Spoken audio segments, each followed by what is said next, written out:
Bonjour à tous et bienvenue sur Top Mercato pour un nouveau tour de la presse européenne. En ce mercredi 11 février, on commence avec le quotidien L'Équipe qui évoque le 8e de finale de la Coupe de France entre le PSG et Nantes.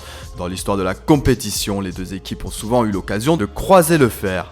De son côté, la Provence revient sur la première réussite de Lucas Ocampos avec l'Olympique de Marseille. Buteur à Rennes, le milieu de terrain argentin s'inscrit dans la lignée des Ravanelli, Anderson et Skoblar, qui avaient aussi marqué un but lors de leur première apparition. De l'autre côté des Alpes, Paolo Dybala, l'attaquant argentin de Palerme, devrait quitter le club sicilien l'été prochain selon la Gazzetta dello Sport. La Juventus de Turin et la AS Rome pourraient lutter pour s'attacher ses services. En Espagne, Dixit Marca, Carlo Ancelotti ne souhaite pas changer de système de jeu pour sortir le Real Madrid de la crise. Les critiques sont pourtant bien présentes depuis la claque subie sur le terrain de l'Atlético Madrid. Comme le rapporte le quotidien AS, le Real Madrid relate la décision de la Cour supérieure de suspendre le plan d'aménagement de la capitale qui comprend les travaux de Santiago Bernabéu.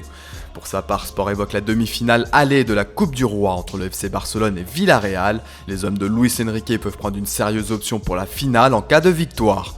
On file en Angleterre où le Daily Express revient sur la négociation des droits TV de la Premier League pour la période 2016-2019. Les opérateurs Sky et BT ont obtenu les droits de diffusion contre la somme astronomique de 6,9 milliards d'euros. Pour finir, le Daily Star dresse le bilan des premières rencontres de la 25e journée de Premier League. Grâce au premier but en Premier League de Mario Balotelli, Liverpool est venu à bout de Tottenham 3-2. Voilà, c'est tout pour aujourd'hui. On se retrouve dès demain pour un nouveau tour de la presse européenne. En attendant, vous pouvez suivre l'actualité en temps réel sur le site de Top Mercato. Nos applis mobiles et tablettes sont aussi à votre disposition, idem pour nos chaînes YouTube et Dailymotion. A bientôt.